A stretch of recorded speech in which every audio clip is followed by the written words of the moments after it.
welcome to the debate. I'm your host Sana Maqbool with you at PTV World. In today's show, we're going to be taking a look at two important stories around the world. The first is going to be what is going on in Bangladesh for quite some time now. And of course, this is something that we've been seeing emanating from the histories of Bangladesh as well. And of course, the kind of protests that we've seen, unfortunately, resulting in the deaths of a large number of youth, including children as well, is something that is worrisome and a cause of much concern, and something, of course, that has also led to the country's leader actually resigning and leaving the country. And this is important, especially when we talk about what has been going on and where this is stemmed in. Unfortunately, links, of course, go back to the 1971 war and to the beginning of the country as well, with, of course, the kind of aspects that have troubled the nation for quite some time now, particularly under Sheikh Hasina's rule. And then, of course, moving forward, the triggering events that have also resulted in these protests, including the quota system, and of course many youth being worried about the lack of jobs and unemployment, and of course with the way things ensued, the kind of pressure and criticism against the government that of course tried to control these protests, and unfortunately which resulted in a large number of deaths and violence across the street. So we're going to be taking a look at what exactly has been the root cause of all of this and what it leads back to, and what will be the possibilities that exist now that the military has taken over for now, and what exactly is going to be the political future of the country, where many, of course, are not going to be going against these political dynasties, and what exactly will be the way forward, especially when we talk about what the youth wants. That is going to be our focus in the first segment of the show today. Our next one is going to be taking a look at what is going on in the UK in the aftermath of the Southport murders, and this is, of course, something that we have seen, unfortunately, has also resulted in a large number of riots that the country has seen in a long time. Riots that, of course, have also been targeted against the police, and which has resulted in a number of deaths. And we also want to be able to understand what exactly is going to be the way forward in the protection of the Muslims who claim reportedly that they're very, very scared, and what exactly is going to be the steps that are to be taken with regards to their protection, and what this means for the future of the UK and the actions that are going to be taken in this regard. That is going to be our focus in the next segment of the show today.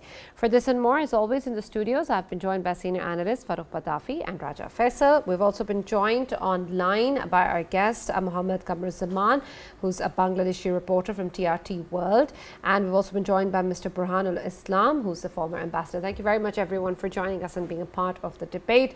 And Mr. Mohammed, I'm going to start with you, and I want you to help us understand the situation on ground, what is going on, particularly after the resignation and the fleeing of Ms. Hasina from the country. What exactly is the situation at the moment on ground, especially when we talk about the protests and what it is like to have the military in control at the moment?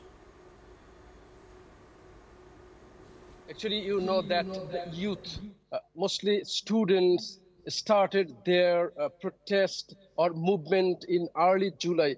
That was a very simple movement with some students, and that was very logical. They just demanded logical downing of the existing quota system in government jobs. You know that in Bangladesh, there were 56% quotas in government job. That was very illogical. So a few number of students just demanded to make an amendment to this system, and they even were not against the quota system, but they demanded for downing it, declining it to a logical level. But the fact is that in the last 15 years, then Prime Minister Sheikh Hasina ruled the country with an iron hand.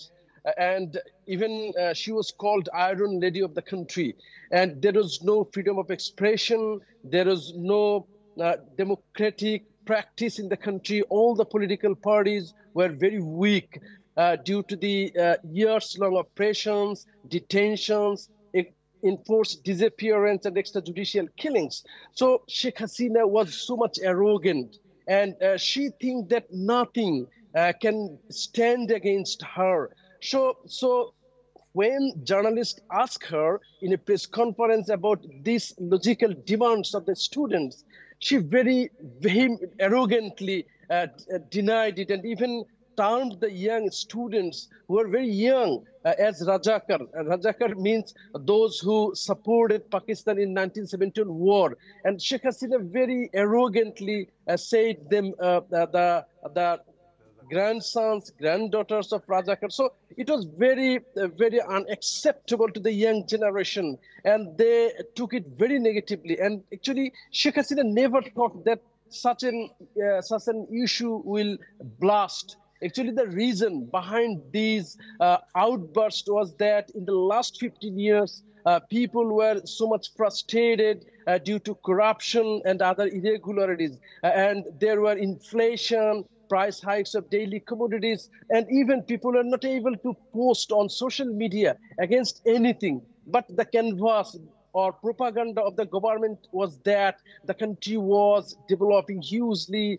This is a role model of development, but on the ground level, people were deprived. On the other hand, the ruling party made huge money through corruption, and they laundered money to the other countries. So, and the bank were empty. So there was huge discontent among the people. And when this movement started, huge number of mass people supported it, and people came out on the street in a massive scale. So it turned into a revolution finally, and thus Sheikh Hasina, the Iron Lady of the country, falls, and she was bound to resign and flee the country in a very surprising way, and even it was out of the imagination of the countrymen even just 2 or 3 days back. Right. And Mohammed, there is, of course, what you mentioned, especially in terms of the kind of rhetoric that we've seen and the kind of concerns that people have had under Ms. Hasina's tenure. I also want your take on what you also referred to in terms of the links going back to 1971. And unfortunately, we've seen that a lot of what we see in Bangladesh politically is still rooted or connected with 1971. And I want your understanding then of what you think the current situation will be like in the near future, and what will be the relevance of 1971 in this regard. And Mohammed, if you can allow me as well, if we talk about the propaganda, of course, propaganda was done by Indian channels as well, in which they have been terming all of these protesters either to be the Islamic extremists, or they were termed as Razakars, as you have pointed out as well, that they are the Pakistan sympathizers, and Pakistan is behind all of this madness which is being carried out in Bangladesh. So can you please shed light on this fact as well, that none other countries had anything to do with this? It was all organic, and the propaganda of Indians, it was just to safeguard their asset, that is, of course, former Prime Minister Hasina Wajid. And by the way, because you actually pointed out quota system, and particularly this whole fight was about quotas given to the families or the children of freedom fighters. The question now is, what generation are we talking about? Are these the direct descendants of the freedom fighters, or these are grandchildren or great-grandchildren of the freedom fighters? Kindly explain that as well. Multiple questions. Thank you all for nice questions. Actually, you know that the trump card of politics of the Awami League was actually this issue of 1971. Actually, they have no positive issue to raise before the public. So this issue they have been using for decades. So this is their trump card of their politics. So it's very natural that they use it all the time. Fact is that you have pointed out regarding quotas, and in the quota system, out of 56% quotas in government jobs, 30% are dedicated for the children, and now converted to grandchildren, and then next generation 30%. Actually, there was huge corruption, and the Awami League Party recruited in all the important sectors, government sectors, their people through this quota system. So this was it was just used to recruit the people with the background of the ruling parties. So people were seriously discontent over this issue, and they saw for many years that how this issue has been misused. And even interestingly, there was no concrete list till now regarding the freedom fighters who are actually the freedom fighters in 1971. There is no exact list even, and even there is no exact list of those who opposed the 1971 Liberation War. So this was used just to recruit the people with the ruling party, and it was also a very easy way to make money by the high officials of the government in the last 15 years. They took bribe, they used this to recruit people in different jobs. So it was a blunder in this sector. So the students, the young students, they very rightly pointed out that this should be amended for the sake of the country. And even the students said that if this system continuously proceeded on, it means that the meritorious students will not be able to serve the country. And even in the last couple of decades, there was a trend among the meritorious students to leave the country forever, and they were settled in different developed countries. So ultimately, the country have been deprived for the last couple of decades. So when the students raised this issue very logically, actually government took it very negatively, because many things related to this issue, their recruitment, their corruption, and everything. So, and regarding the Indian propaganda, actually it's nothing new. Since the 1971 Liberation War, and since then till now, India continuously doing works that is totally against the safety, sovereignty, and interest of this country. For example, the controlling of the waters of common rivers, border killings, and everywhere, even in Bangladeshi police, huge number of Indian citizens have been recruited in the last 15 years, hiding the identity, and even in other sectors. So actually, Bangladesh has been used as a market and as a place of corruption by India to make their own monies. So Bangladesh was deprived, and Bangladeshi people were so much fed up with India. And even it's very popularly, we understand it, whenever any cricket match between India and Pakistan, almost 90% people spontaneously support Pakistani teams, because there is no other way to express their will or their hatred to India. So now this is an outburst of the people whenever they got a platform, and when government, by the order of the government, police fired against the innocent children, students, actually people didn't control themselves, and with life risk, they came out on the street. And it was a revolution that was out of imagination even a few days before, to the people, that such an strong women who have been controlling the country with iron hands will be toppled with such a movement. It was really out of imagination.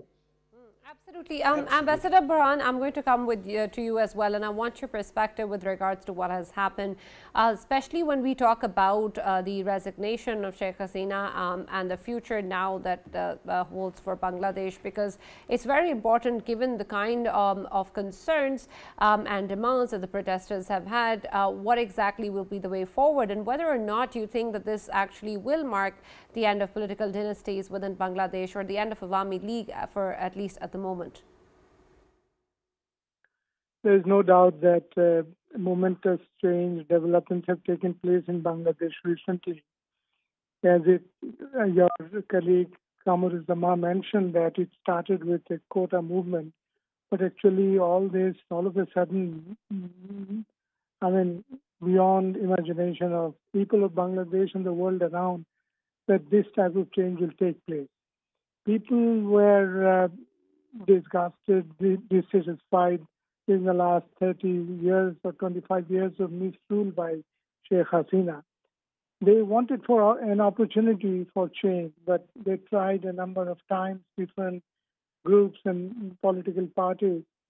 But she developed such a structure of, supporters in the system, police, military, business people, and with cronyism promoted. Very iron-fisted policies of repression kept people, under control for a while, but they looked for the opportunity to speak out. So these students stood up, and I told my colleagues that now that the situation has emerged in such a way, I'm sure there will be bloodshed, and for change, you need maximum 200 lives. People said, "What are you talking about?" I said, "This is what I'm saying, because with a lot of control, people managed to stay quiet, but now I think they will not be staying quiet." I mean, and that political trickery that Sheikh Hasina played by terming them as Razakars, it means it's a pejorative that Pakistani supporters. So students couldn't believe it, that we are asking for a genuine quota. You are giving 56% of the job opportunities and admission opportunities in the universities, colleges to the freedom fighters. I mean, they're a new generation, I mean, second, third generation of family members. It doesn't make sense. So make it competitive, make it open for people, a general merit-based quota, but she was not interested. So, I mean, people stood up, students showed their guts, and, I mean, giving life for a cause is not easy these days, when. But impressive part is that they don't have any political leadership. It is zonal and local leadership, how they coordinated their demands, how they persisted, and good program of making list of demands and how to impress upon the government to come and respond. But they would not. Hasina was overconfident. She was depending a lot on India. She thought that she will get outside support, at least India's support. And she didn't realize that people's power is these days very important. If you can do some development and good figures in the economy, you can show, but unless you get participatory democracy and people's real support for anything you pursue, you don't stand any chance. So now major issues are constitutional. What they will do, how they will come out of this crisis. I think immediately interim government and the military leadership must play a very neutral role and sincere role, otherwise there will be confusion. Students don't want military intervention. They don't want another military coup sort of management in the country. So they have to conduct a free, first interim government, then a free and fair elections. To my understanding, it should be done within 3-4 months without taking too long, and then bring in constitutional political changes, whatever is required. Ambassador sir, I'm glad that you're talking about the future as well, because in the past we have seen we didn't see a similar kind of movement or on such scale. But what we saw essentially was repeated caretaker governments. Before Hasina Wajid's government, there was a model, and Pakistan actually started mentioning or parroting, Pakistanis also, that model, Bangladesh model. Similarly, we have seen military takeovers in the past as well. So is there a guarantee that in coming days things are going to be different, or in the end it will once again become an arena of the battling Begums? I don't know. The Begums, the politics of the Begums in Bangladesh, I think, is over. New generation will participate more. Every political party, if given the opportunity, they will participate. You recall that during last 3 three elections, opposition did not participate. So this time, if they can ensure proper participation, I'm sure good results will come and new people will come in the politics. The Begum's chapter is closed, I should say, Pitafi, and what we'll see is youth taking more participation, joining political parties.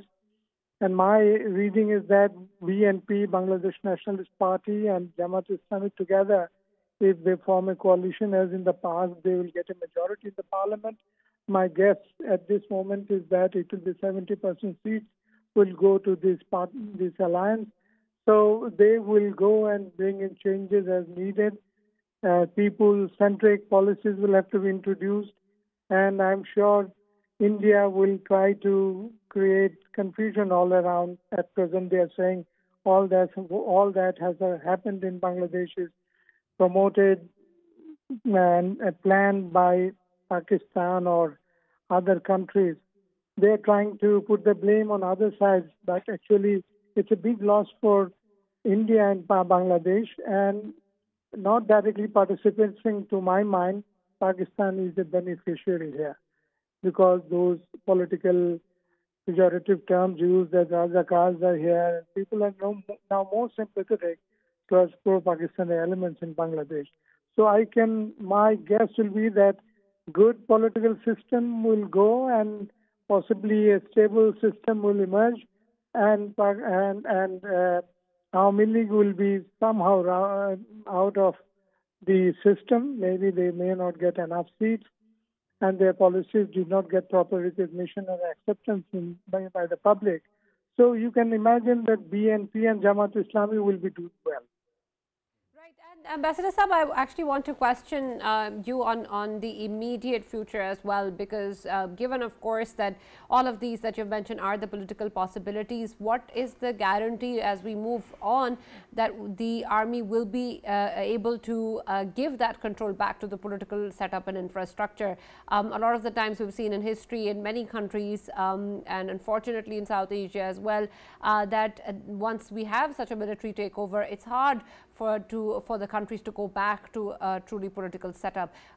What sort of possibilities exist on that front? And Ambassador Saab, along with that, if we talk about the current interim setup, of course, Nobel Prize winner Muhammad Yunus, he's someone who's obviously being favored by the student leaders by themselves, and his name is being echoed in Bangladesh, today's Bangladesh, and he is somehow accepted the position. Do you see a very extended kind of interim setup, or just the normal interim setup in accordance with their own constitution, just to, of course, bring the new one? And as you've earlier pointed out, that of course BNP plus Jamaat Islami, they might join hands like before and form a government. And if they do form a government, do you see fresh faces coming into parliament, or just the old ones? Says youth to participate in politics. We have seen smart minds talking during the last 2 weeks. These people will definitely be joining politics and encouraging their immediate seniors to come in, not those old Johnnies, 80, 84 years old people, to stay and play an active role in Bangladeshi politics. I think there was no other way to remove Sheikh Hasina and send her out of the government without taking military into confidence and military taking a role. So it was unavoidable. Military has taken over, but we have to keep our fingers crossed. We don't know how sincerely they do a neutral politics at this stage. A lot of responsibility on the military leadership. But if they do anything otherwise than general expectation and the expectation of the students, I think they will be discredited. And tomorrow you will see thousands and millions of people coming to the streets against the military. Military doesn't want that. So they will, to my mind, they will play a very neutral role and do their best to bring in a system by keeping their credentials in mind, that if they do any biased politics, some people say that this general is related to Sheikh Hasina. I think I think he cannot do anything biased or partial if he wants to keep the country stable, his reputation straight and good. He has to do a neutral role and very sincere role. So, having said that, there remains the fear that the Awami League and others will try to create confusion and cause disturbance. But I think their game is over. Awami League, I don't see in the politics of Bangladesh next 10 years, 11 years, let's say. But others will participate. They are very eager to see a change in the system. Participatory politics, people's rights, and a proper care for the people and their demands on economy, jobs, and other opportunities. I see a bright future. I see a bright future. I can say some people say that you are too optimistic. I said I am a born optimist. So I will say that situation will improve in Bangladesh. Pakistan is a beneficiary in the terms of reputation. People there are saying that in 1971 we got first independence. Now it is our second independence against India and India's influence in Bangladesh. So we'll be beneficiary. We have to play a smooth, smart diplomacy. Let's see how our younger colleagues do. Wish them luck. Optimism, Ambassador Islam, because that definitely helps the situation. But I want, Mohammed, your perspective also, particularly in your interactions with the youth, perhaps, or what you've seen in the protest camps. Is that optimism there as well within the youth, particularly after Ms. Hasina's resignation? And could you also help us understand what exactly is going to be the nature of the government structure that is going to emerge? Is it going to be led by army chief, or is there going to be a prime minister? Because Dr. Mohammed Yunus's name has been mentioned already, but there are two others, Salimullah Khan and Asif Nazrul, and their names also were mentioned. Could you help us understand who is going to take what kind of role? Thank you very much. Actually, the students are demanding now to form an interim government with the people who are well accepted by the mass people who had no bad records in the past and who had very clean image and earlier contribution for the country. And on that basis, on that logic, students proposed the names of Dr. Muhammad Yunus, Asif Nazrul, Salimullah Khan, and some other members from the civil society. Actually, students are demanding for building a country that will be free from corruption and that will be developed in the real sense. So, for that goal, to achieve that goal, actually, the country should be run in a fair way. Money laundering, corruption should be stopped. And the students are claiming that if the interim government with the good people is formed, then they will be able to create a level playing field for a democratic election. Actually, in the last 15 years, people couldn't exercise their voting rights. You know very well that all the elections are very one-sided, boycotted by the opposition parties. So the young generations, even from the young generations who could exercise their vote in the last election due to their age, but they didn't do it because there was huge allegations of forgery and fake voting by the ruling parliament. So now the young generation wants a free, fair and participatory election under an interim government formed with good people. So this is one of the main demands of the students because they have lost huge lives, more than 300 that has been recorded by the newspapers, but the real death might be much higher. And thousands of people have been injured. Many are on high risk of losing their eyesight forever. So after huge bloodshed and sacrifice, the young generation actually achieved this goal, and they are considering it as a new independence of the country. So in this situation, they want a fair country, a credible country, a credible parliament with the representatives elected by the people through a fair election. So now the main demand of the students to the army to form an interim government as per the recommendations, with the priority of the recommendations by the students, because the credit of this revolution must go to them, because they did it. So their opinion, logical opinion, should be granted. Yeah. Muhammad Kamruzzaman, there is another issue which is being propagated by Indian media, of course with the help of son of former Prime Minister Sheikh Hasina. And because her son was claiming that somehow, you know, people are attacking the minorities, which is not true, because earlier I was listening to one of the statements which came from Gobind Chandra Pramanik, who happens to be the Hindu leader from Bangladesh itself, and he claimed that none of you know, his people are being attacked, number one, and number two, they are being given protection by the students themselves. You are someone who's obviously on ground, reporting from ground. How would you see it, whether the minorities at large, are they at stake right now, or give us a proper picture in which we can, of course, you know, look into it, that the Indians must end the propaganda? And by the way, with your permission, Sana, I just wanted to add another question here regarding the deposed Prime Minister. We hear that she is seeking asylum somewhere, but there must be a reason why India is not giving her asylum. And interestingly, she is not even accessible to Indian channels. What exactly is going on? Kindly help us understand that too. Actually, thank you very much.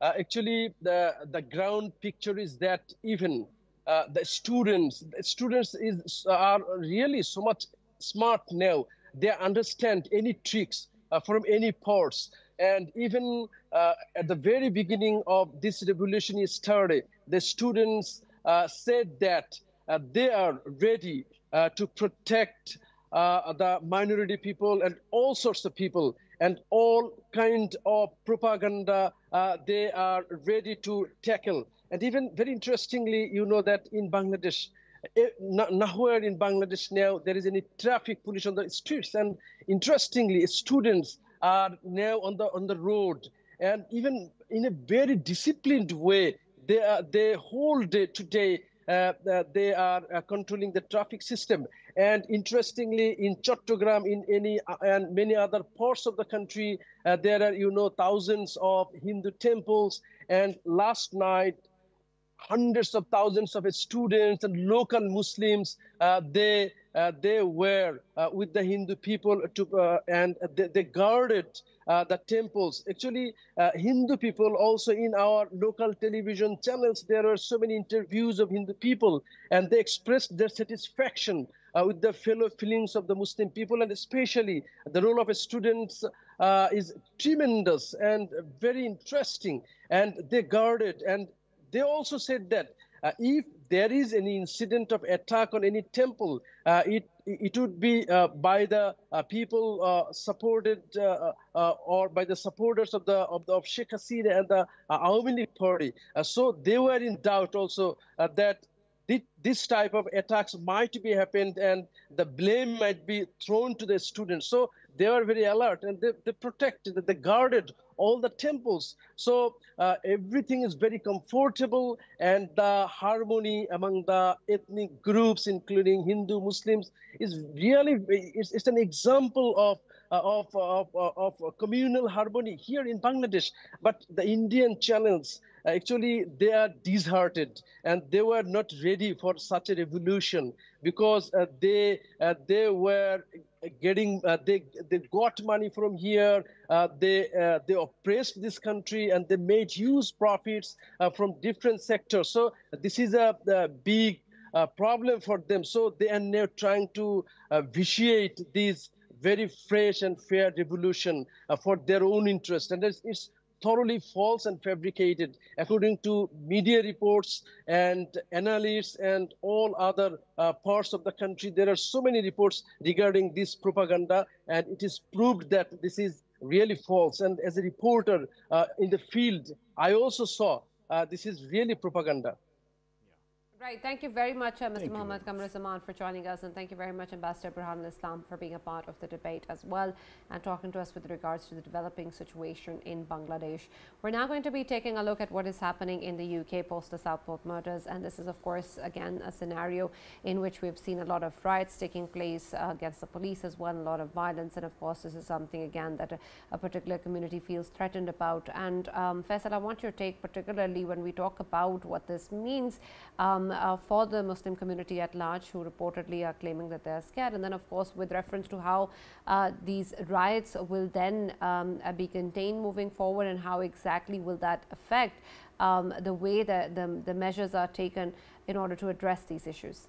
Yes, and obviously, first of all, I would, of course, praise the way Prime Minister of UK, he came up with the statement, and of course, he simply said that these far-right thugs would not be allowed to whatever their designs are, and I think it was marvelous he coming up with that kind of statement. And I, of course, myself, over the phone, interacted with many of the UK citizens, and they've been hailing his statement, and it must be hailed. Secondly, coming to on the streets, of course, what kind of mood is Tommy Robinson from EDL, and of course the far right people, what their design is that they want to instigate hatred within the society, so that somehow a reaction can be generated from the opposite side, of course the Muslim side, and they can do some kind of mistake that can be, of course, considered as a tool to further inflame it. And to me, I think the way